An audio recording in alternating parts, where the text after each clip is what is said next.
Boa noite a todos. A graça e a paz. Tá todo mundo bem? O bom é que não tem ninguém com calor, né? Não sei porque que tem gente se abanando aí. Estão de brincadeira, né, gente? Tá um calorzinho gostoso. Já já passa. Bem, hoje nós estamos incumbidos de trazer a palavra do Senhor. E mais uma vez, para mim, eu posso dizer que é uma honra ter essa oportunidade, pois é algo de muita responsabilidade, mas é algo também que eu confesso a vocês que enche o meu coração de alegria. E hoje eu vou tentar ser breve, não sou bom nisso, para falar a verdade eu sou péssimo, porque eu não quero segurar vocês por muito tempo justamente por causa do calor, mas que o Senhor fale aos nossos corações. E eu vou começar a fazer uma perguntinha a vocês, começar fazendo uma perguntinha bem básica e eu vou dar uma aqui, vou aliviar aqui a vida dos novos convertidos. Eu quero fazer uma perguntinha. Quem aqui tem 5 anos no Evangelho? Levanta a mão. Tem algumas pessoas já. Quem aqui já tem mais de 10 anos no Evangelho? Já apareceram mais pessoas. 15 anos. Eu vou parar por aqui por respeito a vocês, que eu sei que tem muita gente que não vai levantar a mão se eu continuar perguntando, porque isso revela muita coisa. Então, por consideração a vocês, eu vou parar por aqui. Mas para vocês que já estão há bastante tempo no Evangelho, eu não tenho vergonha de falar, eu já estou um pouquinho mais de 30 anos no Evangelho. Vocês sabem qual é a função de vocês como igreja? Vocês têm noção de para que vocês foram chamados? O porquê vocês estão aqui? Vocês já pararam? Som. Vocês já pararam para pensar nisso? É falha do microfone mesmo, André. Eu acredito que, eu tenho certeza que vocês talvez não saibam dar a resposta, mas eu tenho certeza que vocês sabem. Eu tenho certeza que vocês sabem o porquê que vocês foram chamados, o porquê que vocês foram levantados. Eu só fiquei sem retorno aqui. E eu escolhi um texto hoje, um texto em Mateus, e eu vou pedir para que vocês abram a Bíblia de vocês em Mateus, melhorou, show.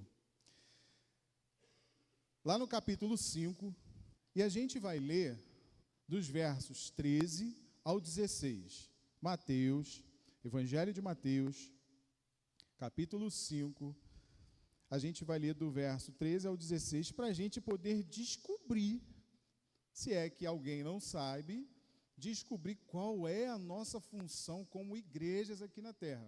O porquê que eu fui chamado, para que eu me converti. Será que a minha chamada é única e simplesmente todos os domingos participar de um culto solene como esse, colocar a minha melhor roupa, rever os meus irmãos, levantar as mãos, adorar ao Senhor, celebrar e depois ir para minha casa e ter uma semana de trabalho, de rotina normal? Ou será que nós temos uma função a mais do que isso? Vamos lá. Mateus 5,13 diz assim, o texto já começa dizendo: vocês são o sal da terra. Ora, se o sal vier a ser insípido, como lhe restaurar o sabor? Para nada mais presta, senão para lançar fora, ser pisado pelos homens. Vocês são a luz do mundo. Não se pode esconder uma cidade situada no alto de um monte, nem se acende uma lamparina para colocá-la debaixo de um cesto, mas num lugar adequado, onde ilumina bem todos os que estão na casa. Assim, brilhe a luz também de vocês diante dos outros, para que vejam as boas obras que vocês fazem e glorifiquem o Pai de vocês que estás no céu. Se achou agora? Você já sabe agora para que você foi chamado? Qual é a sua função como igreja aqui na terra? O texto é bem conhecido, é bem simples. Estamos falando aqui do Sermão do Monte ou Sermão da Montanha, onde Jesus ele faz uma afirmação. Aqui não se trata de uma comparação, mas é uma metáfora. Está dizendo assim: vós sois o sal da terra e a luz deste mundo. Talvez a gente ainda não tenha parado para prestar atenção no tamanho, na grandeza desse texto, no tamanho da nossa responsabilidade. Mas se porventura você ainda não parou para meditar nesse texto, eu acredito que todos aqui já leram o Sermão do Monte pelo menos uma vez, mas se porventura você passou despercebido por aqui, não entendeu muita coisa, não entendeu direito a mensagem, hoje a gente vai tentar entender um pouco melhor o que Jesus quis dizer com tudo isso. Jesus está proferindo o Sermão da Montanha. O rei era prometido desde o Antigo Testamento, foi profetizado por Isaías e também por outros profetas. Então João Batista começa a anunciar o reino de Deus. E ele começa a anunciar um rei. Esse rei chega. Esse rei, ele é Jesus Cristo. Chegado Jesus, um certo momento, ele agora está sentado com seus discípulos e ele profere aqui o Sermão da Montanha. Se no Antigo Testamento nós temos os 10 mandamentos, que é a lei, que faz parte dos 5 primeiros livros da Torá, do Pentateuco, no Novo Testamento nós temos o Sermão do Monte, que talvez não possamos chamar de lei, mas certamente é o manual de conduta e de regra e de fé de nós crentes em Jesus Cristo. Porque aqui existem características que Jesus nos mostra e nos ensina que é necessária para que nós possamos ingressar agora nesse reino, onde já tem um rei, que é Jesus. E ele começa a proferir e a dizer o seguinte: olha, bem-aventurados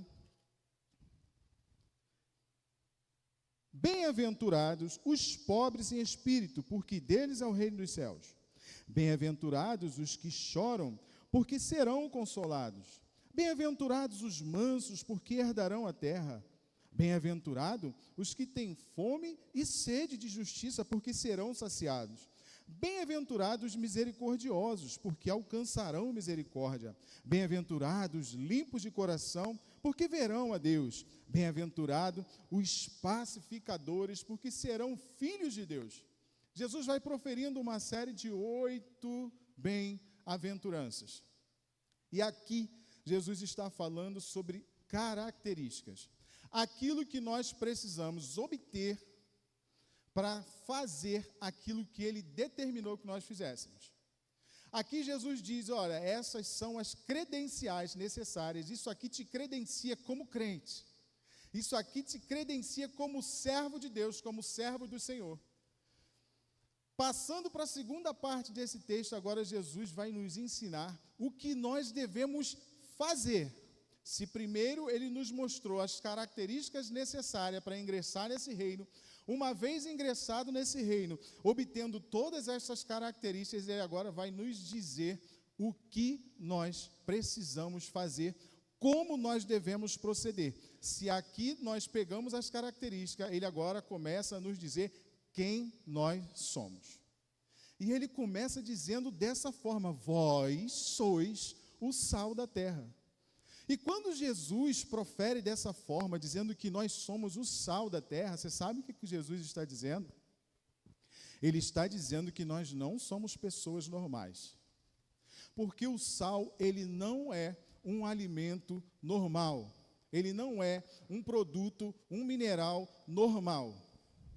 O sal, ele contém propriedades distintas que só ele tem.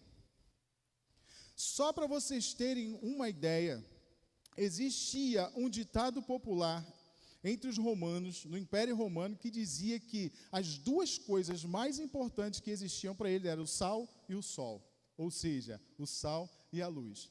Então Jesus começa dizendo dessa forma: vós sois sal da terra e luz do mundo.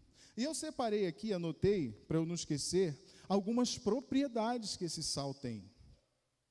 Entre elas, o sal tem como propriedade temperar, dar sabor. Isso aí todo mundo sabe, né? Todo mundo conhece. O sal também tem como propriedade conservar. Desde a antiguidade até hoje, nós utilizamos esse processo.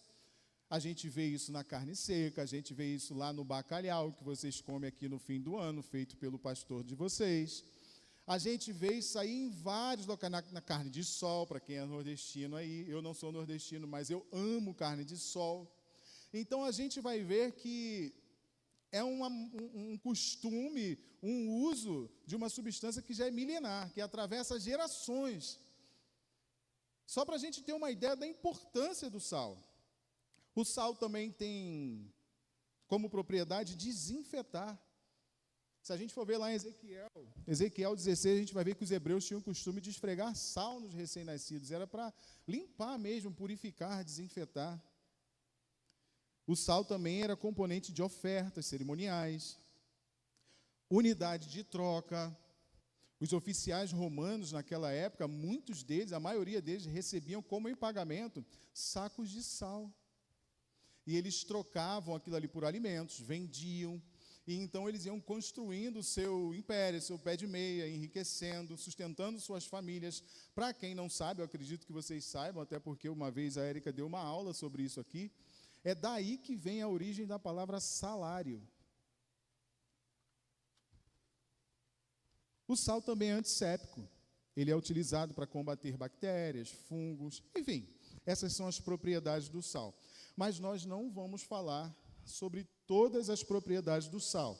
Eu separei só duas para a gente poder falar, senão a gente vai ficar aqui até amanhã falando sobre o sal e as suas propriedades. Bem, como já foi dito que o sal tem as suas propriedades, então eu volto lá na minha palavra, onde eu disse que ao proferir esta palavra no Sermão da Montanha, que vós sois o sal da terra, Jesus está dizendo, deixando bem claro que nós não somos pessoas normais, que nós possuímos propriedades distintas que o mundo não tem. Só eu e você tem essas propriedades. Você pode se alegrar, porque se o seu vizinho da sua casa não crê em Jesus como único e suficiente Salvador, não confessou Jesus como único e suficiente Salvador, ele não tem essas propriedades. E não fique triste, se você está aqui e ainda não entregou sua vida a Cristo, você tem a oportunidade hoje de provar desse Jesus. Pois bem, aí eu anotei aqui 2 tópicos só. Nós vamos falar sobre, primeiro, a propriedade de preservar, e depois nós vamos falar sobre a propriedade de dar sabor do sal. Vamos falar um pouquinho a respeito de preservar. Como já foi dito no início, o sal ele tem esse poder de preservar os alimentos. E por que Jesus ele faz essa afirmação que nós somos o sal da terra? Porque a igreja, como o sal da terra, ela também tem esse poder, Jesus nos delegou esse poder de preservar. Mas preservar o que, Alex? Ora, se a gente der uma olhadinha para a nossa sociedade, para o mundo ao qual nós vivemos hoje, a gente nos depara com um certo tipo de coisa dia após dia, e a gente chega à conclusão de que nós vivemos numa sociedade que está decadente, uma sociedade que está à bancarrota, onde não se existe mais respeito, onde não existe mais amor, onde todos os dias saímos para trabalhar sem saber se vamos voltar, onde o vizinho do lado não respeita mais o outro, e ele acha que pode colocar o som na altura que ele quiser, com o tipo de música que ele quer, onde não se respeitam mais as famílias, não se respeitam mais as mulheres, enfim, vivemos numa sociedade completamente falida, culturalmente, espiritualmente nem se fala, uma sociedade sem conhecimento, que é levado por qualquer vento de doutrina e que muitos deles, Maria vai com as outras. Não busca conhecimento e acredita no que vê e no que escuta. Por isso nós temos uma sociedade hoje que não respeita mais pai e mãe, que não sabe, muitos deles, o que é com licença e o que é bom dia, e qual é a função da igreja nisso tudo. Como o sal tem esse poder de conservar a carne, a igreja também tem esse poder como o sal que Jesus colocou aqui na terra. Por que você acha que esse planeta ainda se mantém de pé? Por que você acha que esse planeta não foi ao abismo de uma vez? Por que você acha que ainda estamos aqui? Porque existe um povo escolhido e chamado por Deus, que está sentado aqui hoje, que veio adorar e celebrar a esse Deus hoje, aqui nesse calor. Um povo que mesmo com suas dificuldades, ora, um povo que busca um relacionamento com o Senhor. E por isso nós, como sal da terra, temos o poder de conservar certas coisas, de evitar o avanço da corrupção, por exemplo. Nós temos o poder, como sal da terra, de evitar a decadência total de uma sociedade. Porém, com todo esse poder em nossas mãos que o Senhor nos delegou, nós como igreja temos deixado a desejar. Porque se voltarmos um pouquinho no tempo, eu sou da época em que, onde chegava um crente, se tivesse ali uma rodinha de pessoas que não professavam a mesma fé, com um palavreado, com um linguajar diferente do nosso, automaticamente as pessoas paravam e diziam assim, ó, para.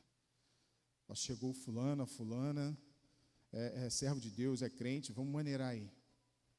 Ou não era assim, os mais antigos? E hoje? Será que estamos exercendo influência? Será que estamos conseguindo frear a putrefação da nossa sociedade? Será que onde entra um crente hoje, ele é notado e percebido como servo, como filho de Deus? Será que estamos exercendo a nossa função de conservar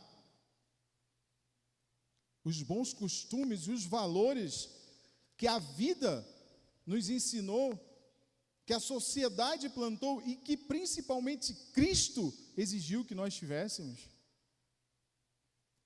Será que a igreja hoje continua com esse poder? É uma coisa que nós precisamos parar e refletir um pouco a respeito disso. Será que onde eu chego eu estou fazendo diferença de verdade? Será que eu estou evitando o apodrecimento da minha família? O adoecimento do meu cônjuge, do meu filho? Será que eu tenho fé suficiente para isso? Será que eu tenho me relacionado suficientemente com esse Deus para isso? Porque para isso, nós temos aqui a segunda propriedade que eu separei. Nós temos a propriedade, nós temos o poder delegado por Deus de preservar. Por isso esse mundo ainda permanece. Mas nós temos também como propriedade, que é a segunda propriedade que eu anotei, de dar o sabor, de temperar. Será que a gente, como igreja, a gente tem temperado algumas situações? Será que temos dado o sabor necessário?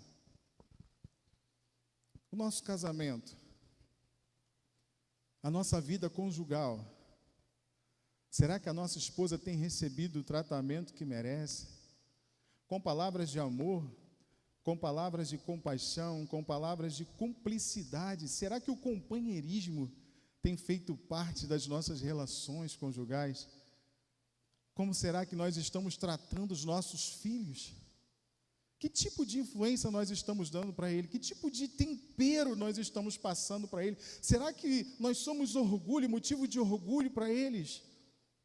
Será que eles olham para nós e dizem assim, um dia eu quero servir ao Deus do meu pai, ao Deus da minha mãe? Será que estamos dando o sabor necessário? Quem somos nós quando nós chegamos no nosso trabalho? Quando nós entramos na nossa empresa? Será que o montinho que está lá para com as conversas aleatórias e desrespeitosas porque você, servo de Deus, chegou? Ou eles continuam e simplesmente, eles fazem de você simplesmente mais um deles, como se nada tivesse acontecido, como se ninguém diferente tivesse chegado ou se aproximado daquele local. Como você tem temperado as suas rodas de amigo? Será que você é motivo de orgulho? Será que seus amigos olham para você e dizem assim, poxa, eu queria ser como ele, eu queria ser como ela, um dia eu vou ser como ele, eu vou experimentar esse Deus, eu vou ter esse prazer, eu tenho certeza. Ou será que quando nós abrimos a nossa boca para dizer assim, nós somos crentes, nós somos servos do Senhor, a gente ouve aquela palavrinha assim, sério? Nem parece? Parece não. Será que nós estamos como Isaías, no meio de um povo de impuros lábios, e praticando as mesmas coisas? Como tem sido o nosso tempero? O sal, qualquer coisa que você colocar, o sal, o sabor dele prevalece. Se você colocar o sal numa salada, a salada fica com o gosto do sal. Você põe o sal no arroz, no feijão, a comida fica com o gosto do sal. Na carne, a mesma coisa. Você pode colocar o tempero que você quiser na comida. Se você não colocar o sal, você não consegue comer a comida. Eu, particularmente, eu como uma salmoura, mas não como comida sem sal. Eu tenho pavor a comida sem sal. O sal é responsável por dar o sabor. Nós, como crentes, como igreja do Senhor aqui na terra, nós temos essa responsabilidade. Perceberam agora o tamanho da nossa responsabilidade, o porquê e o para quê que nós fomos chamados? Nós fomos chamados para fazer diferença nessa sociedade. Nós fomos chamados para impactar essa sociedade. Mas a igreja do Senhor tem vivido de um jeito que parece que a igreja não faz mais diferença. São homens que ficam deturpando e prostituindo o evangelho do Senhor, com pregações chulas, com pregações triunfalistas, onde o homem é o mais importante, onde o homem é o centro de tudo, e Deus agora fica de fora, onde só se fala em prosperidade, só se fala em dinheiro, e já não se fala mais, ei, arrependa-se dos seus pecados, porque é chegado o reino dos céus, Jesus está voltando. Como tem sido as nossas reuniões familiares? Será que eu tenho me tornado somente mais um? Será que eu perdi o sabor? Será que eu dessalinizei? Será que eu perdi as propriedades? Eu não estou falando de ser chato, nós também precisamos ter cuidado, porque o sal em excesso também salga e estraga o alimento, a comida, ela fica intragável. A Bíblia diz que a nossa luta não é contra a carne e contra o sangue, mas contra os principados e potestades do mal. Mas o sal, ele trabalha de uma maneira fantástica. O sal, ele não precisa se exibir. Você pega uma panela de feijão, você simplesmente larga a pitada de sal lá, e ele simplesmente dá o sabor, se mistura. E depois você prova, você sente o sal, mas você não vê mais. Talvez uma mudança de comportamento na nossa vida, na nossa família, nos nossos lares, é o suficiente para temperar aquilo que anda sem tempero. Quem sabe, ao invés de a gente olhar para um filho e dizer, você é uma praga, eu não aguento mais você. Quem sabe se a gente começar a olhar para ele, para ela e dizer assim, filho, filha, você me dá muito trabalho. Eu já não estou aguentando mais, não vou mentir para você, mas você não sabe como que eu te amo. Você não tem noção de como eu tenho prazer em ser sua mãe, em ser seu pai. Mãe, pai, eu tenho um enorme orgulho de ser filho de vocês. Eu sei que vocês não são para mim o espelho que deveriam ser, mas eu oro a Deus para que mude a situação de vocês. Será que praguejar menos, repudiar menos, reclamar menos, murmurar menos e usar a nossa boca para abençoar mais, será que não surte efeito? Será que não faz um efeito maior? Nós não precisamos exagerar na pitada. que é preciso fazer, Alex? É simples demais. A gente só precisa ser crente. A gente só precisa lembrar que nós ainda somos crentes e que a palavra do Senhor tem que ser guardada no nosso coração e tem que andar nos nossos lábios. E como crente, filho, servo do Senhor que nós somos, a nossa boca ela deve servir para abençoar, por mais que a gente queira matar, e tem hora que dá vontade. Mas nós precisamos influenciar essa geração.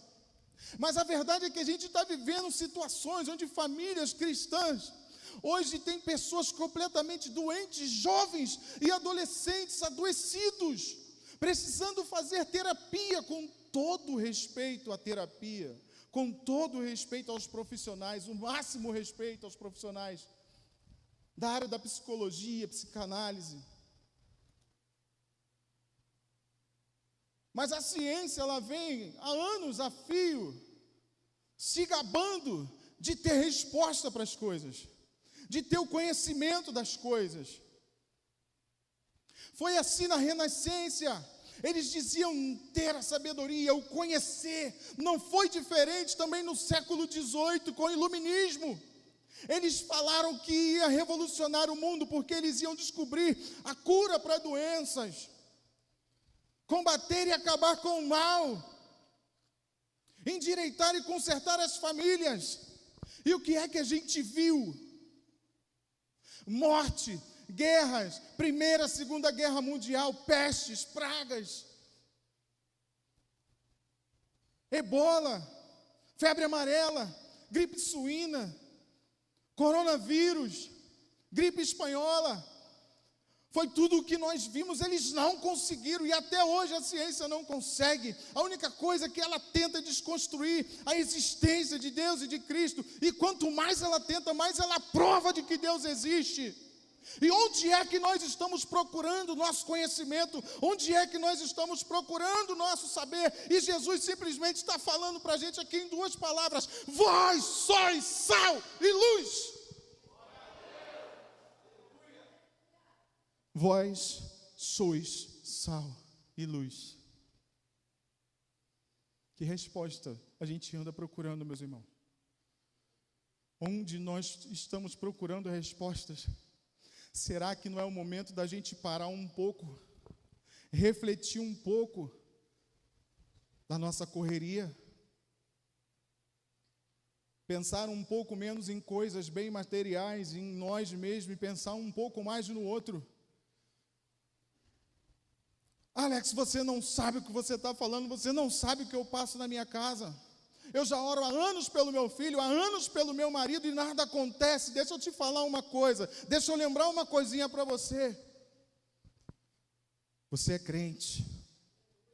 Eu chamo, eu convido, ele não vem à igreja. Você é igreja. A igreja já está lá dentro da tua casa. O que é que está faltando? Acordar. Entender que a igreja já está dentro da sua casa. O que é que eu preciso, Alex? Ser sal, ser luz. Eu preciso temperar, eu preciso dar o sabor. Quem tem que ditar as regras dentro da minha casa é Cristo. Quem tem que ditar as regras no meu lar é o Espírito Santo de Deus. Eu preciso refletir o Espírito de Deus na minha vida. E assim Jesus profere dizendo: vós também sois luz. Vós sois a luz do mundo. Qual é o nosso tema anual, irmãos? Um de cada vez, senão eu não vou entender. Qual é o nosso tema anual? Continuidade. Ao dizer que nós somos sal e luz, Jesus está fazendo conosco uma concessão. Que concessão é essa, Alex? O reino de Cristo foi estabelecido. E agora existe uma obra que precisa continuar. E tu está achando que Deus te constituiu sal e luz deste mundo para quê? Para a gente ficar parado dentro de quatro paredes, levantando as nossas mãos, cantando, celebrando, adorando, abraçando os nossos irmãos, e depois que termina o culto, dali para fora, nós voltamos ao estado normal, à nossa rotina normal, e a única coisa que eu sei pensar e lembrar é na minha casa, no meu trabalho, na minha conta bancária, no meu dinheiro, na minha próxima viagem. E o vizinho do lado necessitando de uma palavra, de um abraço, de um ombro. Não precisa muita coisa, nem todo mundo vai ser pregador de púlpito, mas você sabe falar ainda que Jesus cura, salva e liberta. Está difícil do meu filho, da minha filha sair da homossexualidade. Se posicione como sal e luz na tua casa. Não precisa ofender. Nem sempre é com palavras, mas é com atitudes. O que está acontecendo é que os nossos familiares e amigos precisam ver Cristo em nós. Quando Deus fala, quando Cristo fala que nós somos a luz do mundo, obviamente não está falando de uma luz principal, porque o sol da justiça é Ele, quem brilha é Ele. Mas nós refletimos a luz dEle. Foi essa concessão que Ele fez conosco, que está dizendo assim, olha, deem continuidade àquilo que eu comecei. Eu estou dando poder e autoridade a vocês de temperar, dar sabor e de ser luz. Então para de se esconder, meu irmão. Como nós lemos aqui no versículo 2, não tem como esconder uma cidade edificada sobre um monte. Você é luz, não tem como se esconder. Não tente se esconder, não tem como colocar embaixo de uma vasilha, mas se coloca num candelabro, coloca no alto, em cima, para que ilumine mais e todos possam ver, todos que estão ao redor, possam ver, possam se ver, possam perceber a presença de Deus e a sua presença naquele local. Não dá mais para a igreja de Cristo ficar se escondendo. Não dá mais para a gente ficar arrumando desculpinhas para não falar do Evangelho de Cristo, precisando dar testemunho. Como é que eu faço isso, Alex? Testemunho só, às vezes você não precisa nem abrir a boca. Testemunhos. Esses dias um amigo me mandou uma mensagem. Eu já não falava com ele há pelo menos 2, quase 3 anos. Ele me mandou uma mensagem, me mandou umas fotos de batismo. E ele colocou um versículo escrito assim: ainda antes que houvesse dia, eu sou. Isaías 43:13. Eu não entendi nada, mas eu chorei que eu sabia que eu estava envolvido naquilo ali. Eu respondi a mensagem dele de volta, falei, meu amigo, o que significa isso? Ele falou assim, é o batismo da minha esposa e dos meus filhos. E eu me converti, o próximo sou eu. Eu lembro que eu estava trabalhando no Odebrecht em 2016, e eu fui colocado para o turno da noite. E eu odeio trabalhar à noite, eu não me dou à noite, eu vomito, eu passo mal, dá ruim mesmo para mim. E eu comecei a murmurar e reclamar, Senhor, por quê? Por que eu vim trabalhar à noite? Por que o Senhor permitiu? Por quê? E depois eu entendi que a pergunta não era por quê, era para quê. Eu só consegui ficar 3 meses à noite, depois eu pedi para sair que eu não aguentei mais. Mas eu passei 3 meses pregando a palavra para aquele menino. Criado dentro do candomblé. Na casa dele, um terreiro de macumba, onde a avó dele era babalorixá. A mãe de santo, dona de terreiro. Eu nem conhecia a mãe dele, mas já sabia que ela me odiava. Que eu pregava o evangelho para ele, ele chegava dentro de casa citando versículo, cantando louvores. E a mãe dele dizia, quem é essa praga que você está andando? Ele me contava isso. E ele sempre falava para mim, um dia eu vou sair disso, não é isso que eu quero para mim, não é isso que eu quero para minha família. Agora, por volta de novembro, mais ou menos, ele me mandou a mensagem, me mandou as fotos. Eu tenho aqui no meu celular. Quem quiser ver depois do culto, eu mostro. Ele me mandou as fotos, eu chorei. Porque a gente precisa impactar essa sociedade. Onde a gente estiver. A gente precisa entender para que nós fomos chamados. Nós fomos chamados para servir. Nós fomos chamados para iluminar a mente daquele que ainda não entendeu, não sabe quem é Cristo, não sabe que Jesus cura, salva, liberta, transforma a vida, transforma situações, transforma lares, restaura casamentos, restaura vidas, tira pessoas do vício, das drogas. Se nós não falarmos, se nós não agirmos, tivermos atitude, nada vai acontecer. Eu estou num serviço agora no Jardim Botânico, lá tem um senhor de 66 anos. Pensa num velho rabugento. Não gosta de ninguém, não fala com ninguém, não se dá com ninguém. Aí tem um amigo aqui de frente que estava trabalhando lá, mas saiu, foi embora. Virou e falou assim, olha, cuidado com o velho aí, que o velho é meio casca grossa, osso duro de roer. Fala com ninguém, para ele ninguém presta. Falei, pode deixar, Zé. É o Zé Maria aqui, de frente. Daqui uns dias eu vou mandar um vídeo, fazer uma chamada de vídeo para você, para mostrar como é que ele está. Desculpa a expressão, o velho hoje falta pouco me pegar no colo. Porque, e olha que eu sou zoador, tá, gente? Eu sou perturbado, eu zoo, eu brinco, eu boto apelido. Parece não, mas eu sou zoador. O velho hoje falta pouco me pegar no colo. Um pouquinho que eu conversei com o velho, ele contou um pouquinho da história de vida dele. Ele falou assim, eu não tenho prazer na minha família. A minha esposa cuida da minha sogra, que é cadeirante. Desde que ela se tornou cadeirante, a gente nunca mais saiu junto. Eu falei para ele, o senhor não saiu porque o senhor não quis. O fato da sua sogra ser cadeirante não impede o senhor de sair, de viver a sua família, de fazer a sua esposa feliz e de agradar a sua esposa. Na semana passada ele chegou, mostrou umas fotos, falei, saí onde eu fui.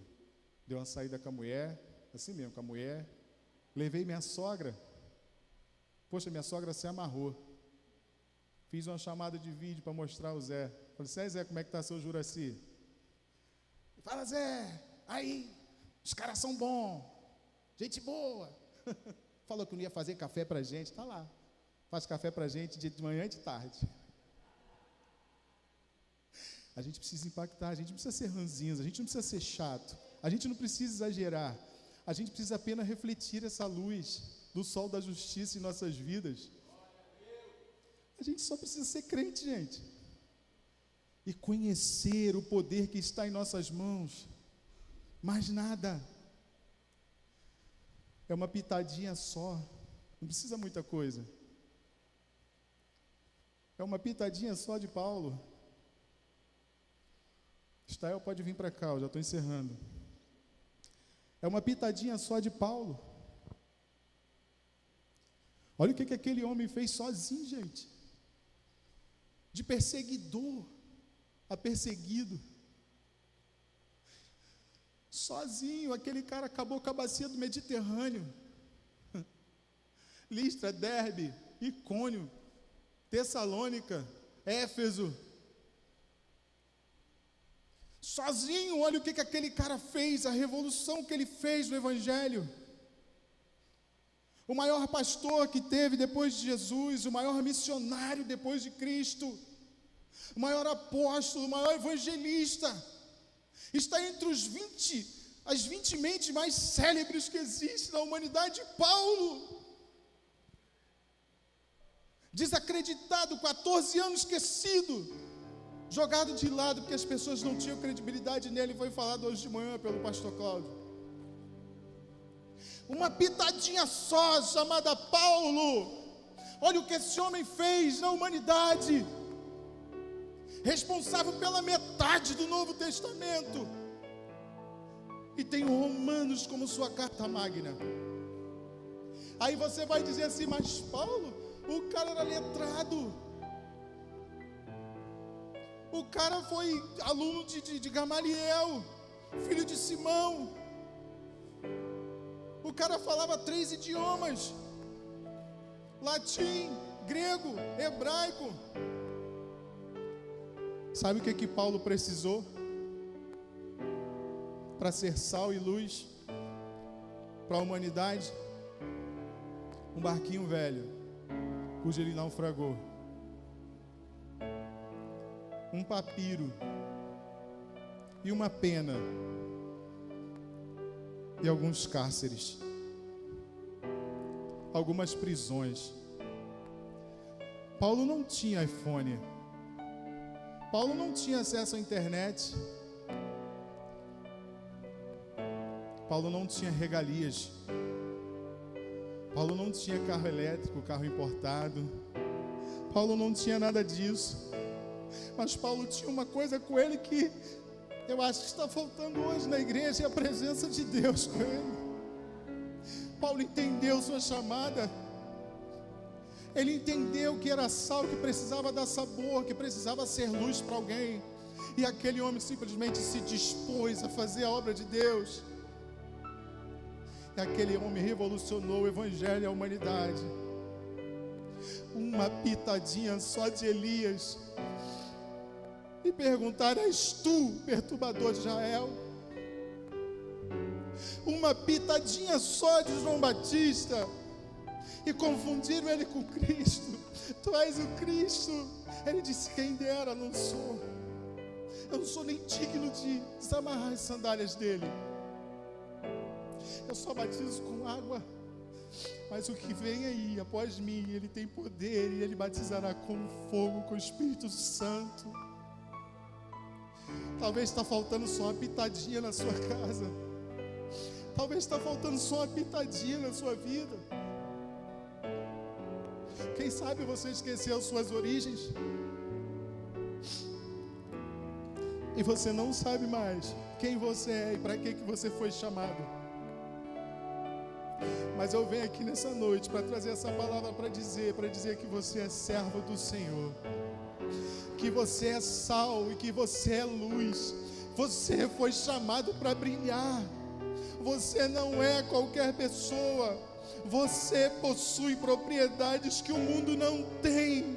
Você é uma pessoa distinta, porque dentro de você habita o Espírito Santo, e o que reflete em você é a glória do sol da justiça. E nós precisamos continuar essa obra. Nós fazemos parte do plano de salvação.